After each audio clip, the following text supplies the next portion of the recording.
Doctor कधीही हे आपल्याला सांगत नाही.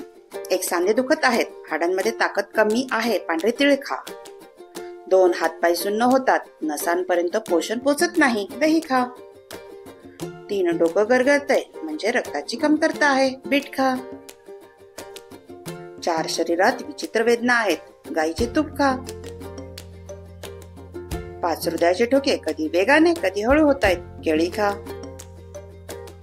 6 झोप येत नाही, स्नायूंमध्ये आकड येतो, कटूच्या बिया खा. अशा प्रकारच्या उत्तम माहितीसाठी सबस्क्राईब आणि शेअर नक्की करा.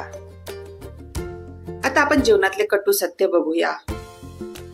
स्वतःच्या फायद्यासाठी इकडून तिकडे आणि तिकडून इकडे मुजरा करणारे, उड्या मारणारे नमुने स्वतःचा फायदा संपला की लोकांना सोडून देतात.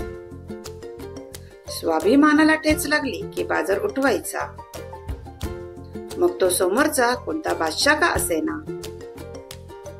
घमंड म्हणून नाही तर कधी कधी आत्मसन्मानासाठी जीवनात काही लोकांची साथ सोडून द्यावी लागते. हल्ली कोणाच्या मनात राहणं म्हणजे भाड्यानं राहण्यासारखं झालं आहे. कधी हाकलून देतील सांगता येत नाही. उंच उडायचे असेल तर परवानगीची वाट कशाला बघायची. पंख तुमचे आहेत आणि आकाश कोणा एकट्याच्या मालकीचे नाही. कोणीतरी मला विचारलं, राग म्हणजे काय? मी हसून उत्तर दिले, दुसऱ्याची चूक असताना स्वतःला त्रास करून घेणे.